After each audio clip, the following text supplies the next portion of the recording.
We have a lot to cover in today's video, including some offseason trade talk around the Anaheim Ducks and Philadelphia Flyers. May the two sides agree on a big trade involving Trevor Zegras and Travis Konecny. We'll discuss that possibility, plus the future of Patrick Kane. A social media post has got people talking and wondering where he will play next year if it's not Detroit, plus Minnesota. Not only will they possibly consider moving goaltender Philip Gustafsson, but one of their top young players, Marco Rossi, could also find himself on the move as well. Plus, we have some updates on the new Utah franchise, the land auction for the potentially future of Arizona Coyotes hockey, plus some other updates around the NHL, including the Sharks firing head coach David Quinn. All that and more coming up next. So welcome back to another video here at Top Shelf Hockey. As I mentioned, we have a lot to cover here today. Let's, of course, start with the one of the bigger news items of the day. The San Jose Sharks have fired head coach David Quinn. I did do a dedicated video on this topic a little bit earlier tonight, so certainly feel free to check out a little bit more of a in-depth analysis on that video if you haven't already had a chance to watch it. But essentially, they've parted ways with Quinn after 2 years. Yes, the record has been horrible, but the roster has been horrible too, and that's certainly not on him. I was a bit surprised by this, not to say that Quinn's, one of the most awesome, amazing coaches. I mean, for all we know about him, from what we've seen, it looks like he's a decent coach, but hasn't really had a whole lot of success and luck at the NHL level. 3-year run with the Rangers, had no playoff appearances, and the 2 years in San Jose, well, in year 2, they took a step back further than year 1. But at the same time, the roster took a big step back too with, Carlson, Hurdle, etc., all being moved out. So I'm not really sure what they expected from him. Obviously, they must feel that he's not the right coach for the young players' development or whatnot. But obviously, it's a short tenure.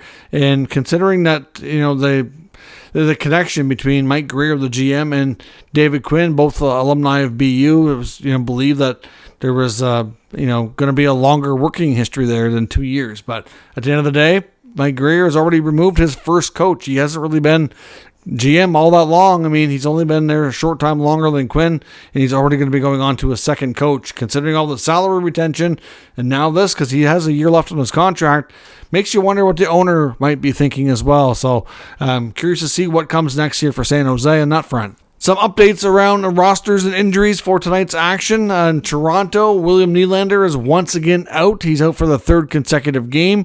We don't have any kind of confirmation from the team on what he's dealing with. We just knew that this morning he once again skated with the Leafs. Sheldon Keefe, after the morning practice, did say that there was a possibility he would play tonight, but that's not the case. I know some NHL reporters have done some digging, and they believe he's dealing with a head injury, so most likely a concussion. Makes a lot more sense that this was the case, considering he played game 82. He seemed fine, but sometimes you can take a bump and you don't get the effects of it immediately. Sometimes concussions are really hard and tricky to deal with, so it does make sense that would be what it could be. Like they said, well, actually, I don't even think the Leafs said it. It was just reporters doing some digging. Said that Thursday, I think it was Thursday, after their final game, he woke up the next day and just was dealing with something, didn't feel right. So, it makes sense that he's able to skate, he's able to practice. They obviously want to test him and see how he's feeling afterwards to see, how he's recovering from the concussion. But at this point, he's likely still not cleared to play. After the morning skate, like I said, he did stay out with the extra scratches, so it was expected he probably wouldn't go tonight. But after Keefe's comments, it kind of got people thinking. But, at some point, I wish they would just come out and confirm it, because it would kind of calm down the fan base and certainly make all the conspiracy theories go away, because we've heard, I don't know how many different theories on social media from that he's actually suspended by the team and they didn't want to say it publicly so they don't embarrass him and all this stuff. I'm like, no, the guy's hurt. Like, why would they keep him out?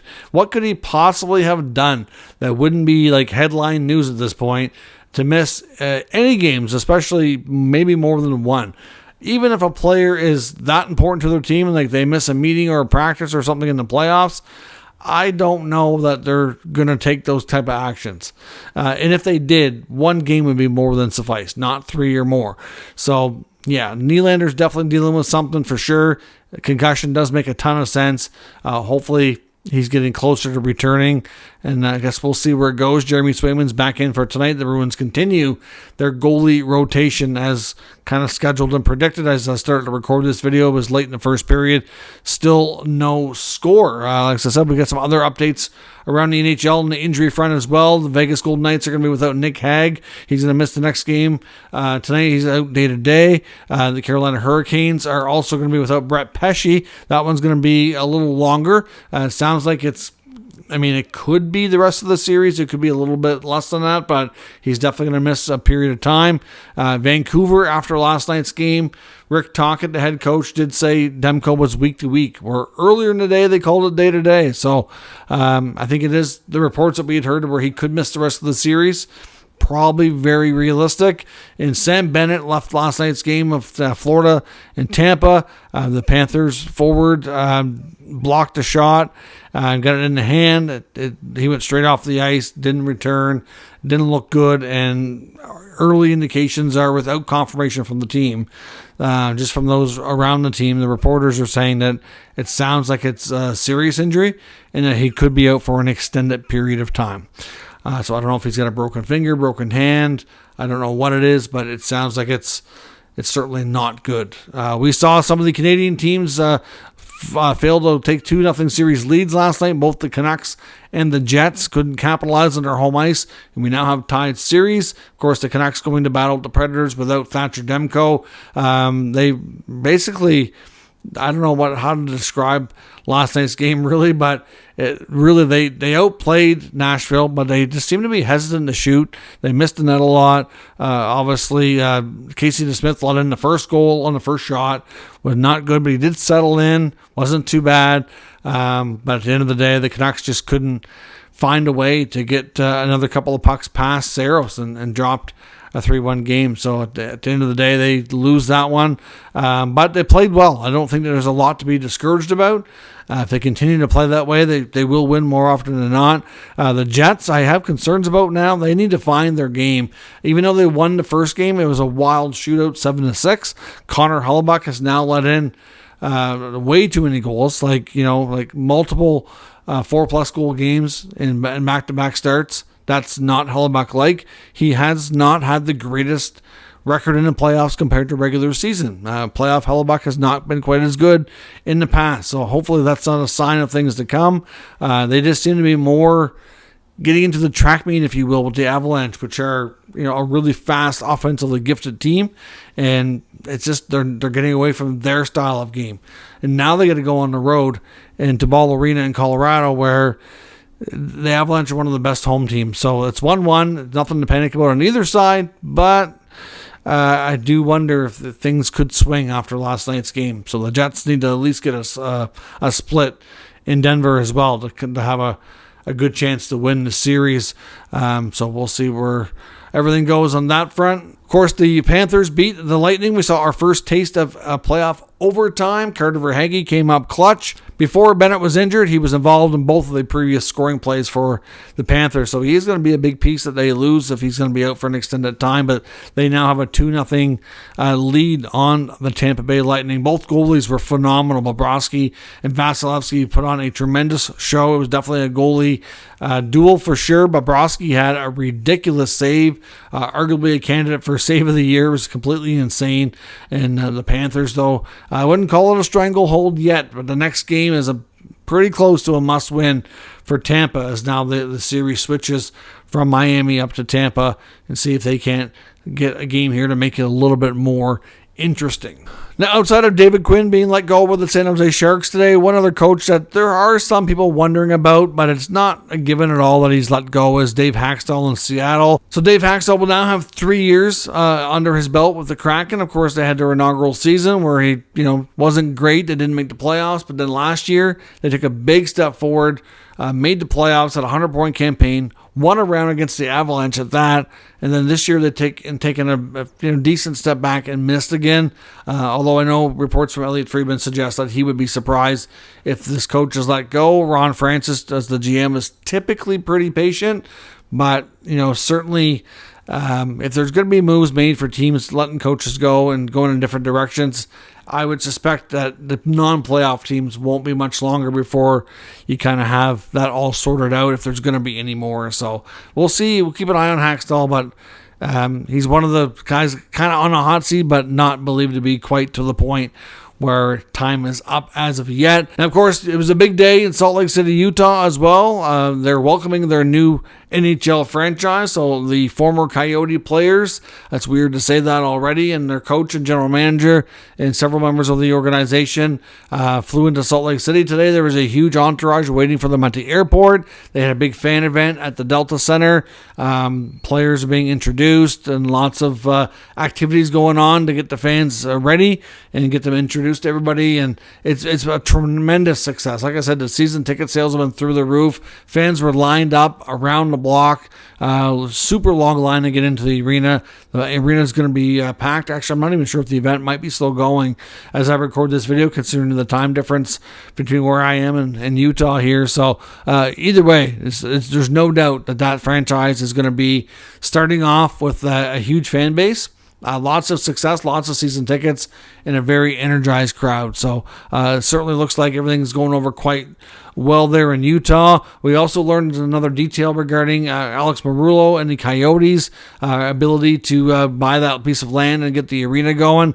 Apparently, the auction in June, I know one of the reporters in Arizona has been talking about and covering this whole relocation story the whole time, indicates that it could end up being around $150 million or more dollars for the land purchase when we're all said and done. I'm not sure if they have intel to suggest there's going to be other people bidding against Muriel or what is going to be taking place there, but it looks like it's going to be quite pricey for that piece of land. I know it starts, I think, at $68 million, but I'm not sure, how high it needs to go. Obviously, it's going to depend on how much competition there is, but we'll be curious to see when we get to June if Muriel, proceeds with everything as planned right now. Now, as I mentioned on the rumor front, we want to take a look at a few different options here for offseason trade talk. Let's start with Trevor Zegras. Elliot Friedman made mention again. He's not quite sure that these two sides are going to remain together, that there could be some issues unresolved between their last contract negotiation, how this past season went, that he feels that there's definitely a possibility Zegras could get moved. There was reports in Philly Hockey Now hockey website as well, suggesting a fairly substantial trade between the Flyers and the Ducks as well to bring Zegras to the Philadelphia Flyers. Now, the first thing that came to my mind is I don't see him playing for John Tortorella. If Tortorella has any say in this, I'm just not sure that he's a Tortorella type player, and that could go horribly wrong. That's the first thing that came to my mind when I read this report, but at the same time, the suggestion was, and it may not be exactly like a 1-for-1 or 2-for-1 trade, but the main pieces from Philly going to Anaheim were suggested to be Travis Konechny and Rasmus Ristolainen. Now, may not be straight up those two for Zegras. There'd probably be something else involved. But Pat Verbeek, the GM of the Ducks, did say in his end-of-season media availability that he wants to push for playoffs next year. He says that he really wants to get another top 6 forward, preferably a right shot top 6 forward, and a top 4 right shot defenseman.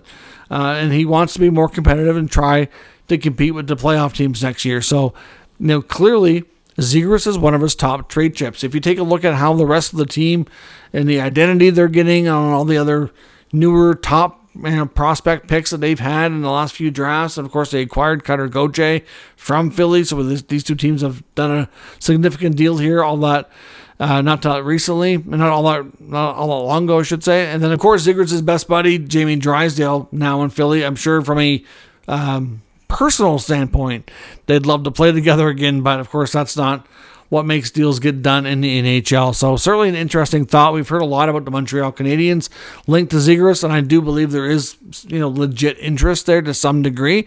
But we'll see. I personally think there's a high likelihood Zegras is traded. He has also been confirmed to go to the World Championship, so we'll see how he does there. Might kind of reignite some conversations for sure with different teams around the NHL, and we'll see where it goes. But do you see the possibility of the Ducks and the Flyers hooking up on another significant trade between some young players and some core pieces of their teams here. Let me know your thoughts down in the comment section. Another article in The Athletic regarding the Minnesota Wild from writer Michael Russo, beat writer for Minnesota here.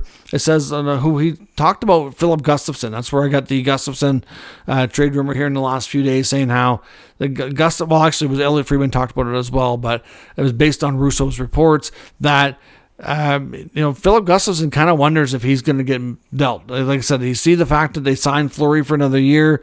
They have Wallstead coming up in the minors, who they believe that he really is NHL ready and they want to get him into the NHL, and that kind of would make Gustafsson the odd man out if that's the case. So there's some legit, trade concern on his part, wondering what's going to happen to him. Especially after a down season. And then, of course, the other significant piece here that I was surprised to see in Russo's report that could be on the market is former first-round pick Marco Rossi. Now, Rossi has developed quite well. He took his time, obviously, because of the the issues he had with the long COVID, I guess you'd call it. He really struggled over the course of the pandemic, caught COVID, and took him forever to kind of, be better in 100%. So he did lose a lot of time playing hockey, which did impact his development. But the last couple of years, since everything's been over with here and he's been playing, he's done a lot better and he's improved significantly. But according to reports from Russo, of course, they see Eriksson Ek as being one of their top 6 centers, and they have prospect Danila Yurov coming in as a center who they feel will be in that top 6 role as well. That it seems like they almost kind of envision him being a long-term better top 6 center than Rossi. Now, it's not a given that they trade Rossi, but according to Russo's reports, they are open to it, especially if they can get another forward, that's especially somebody who's a little bit bigger and stronger and has similar offensive skills. I mean, obviously, Rossi's not the fastest guy, and he's not the biggest, strongest guy, but he is a very talented hockey player, and certainly, it's kind of weird to hear his name mentioned in rumors, but if they don't see him being a good fit for the bottom 6 and they're not sure that he can play in their top 6 long term based on the other options they have, maybe he's a good player to make a trade with and get something else in return that they do need. I mean, I'm not sure where he could fit. I know he played his junior hockey with the 67s in Ottawa, so I know he's familiar there. I'm not sure he's really what the Sens need. The Sens are looking for more veterans, so there may not be a fit there. But the young Austrian player is very talented and could find himself on the move, according to these reports. So we'll see. There's a number of teams out there that are looking for young players, looking for a fresh start. So whether it's a team like, Montreal or San Jose or any of those teams. So we'll see what happens in Minnesota with Billy Guerin and his roster this offseason. And could Patrick Kane be on the move from Detroit this offseason? We know he signed a 1-year deal, and he's technically going to be a free agent again if he makes it there. Lots of talk that he had interest to go back to Detroit after the season ended, but there's also a lot of talk and speculation, mostly from Elliotte Friedman, talking about the fact that he's not convinced that Steve Yzerman wants to give Kane what he wants in a new contract, that Kane wants multiple years on term. Hard to say exactly how many. He's probably looking for at least 2 or 3 year deal so he can settle down. Essentially, after playing a long time in Chicago, get traded to New York, then he signed in Detroit, and he's just tired of bouncing around and wants to put down some roots again and kind of figure out a team he can play with. Maybe not the rest of his career, but a good chunk of it. And Detroit is certainly on the table being an option for where he'd like to play. I think he had a good time, likes the coaching staff, fit in well with the team. Obviously got to play with his old friend Alex DeBrincat. Everything was going well. He played well, put up points, but at the end of the day, you have to agree on a negotiation for a new contract. And if Yzerman doesn't want to commit too much term to an older player, even if he is still productive and highly skilled, that might make things difficult to retain his services, obviously. So it's hard to say exactly where Kane goes if he leaves Detroit. There's multiple teams going to be interested. But he did post this on social media today, which kind of got people talking again and re-engaged about the fact that it kind of almost sounded like a goodbye message.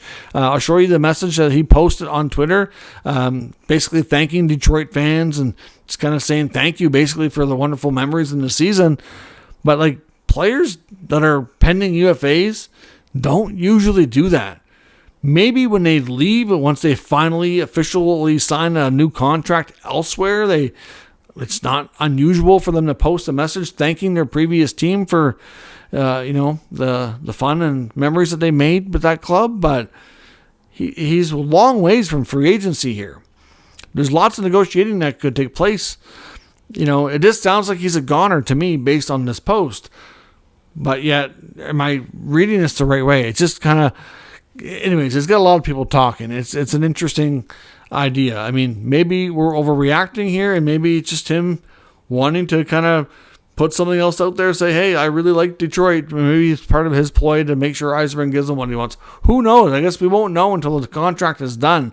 It just was odd. To me, it was an odd timing, and certainly got people talking again. So we'll see. Do you think this means that he's likely not going to get what he wants and he's gone? Or is this, not the case at all? Let me know what you think down in the comments. And also, if he does leave Detroit, where is he going? Lots of talk about Buffalo, Toronto. I've heard back to Chicago, which I don't see happening. Obviously, he wants to play with a team that can compete for playoffs. So what are his options going to be? Let me know in the comments. We'll discuss further. If you're new to the channel, make sure you subscribe and stick around. We'll keep you up to date with the latest news, rumors, and analysis of all 32 NHL teams. Thanks for watching. I'll catch you next time.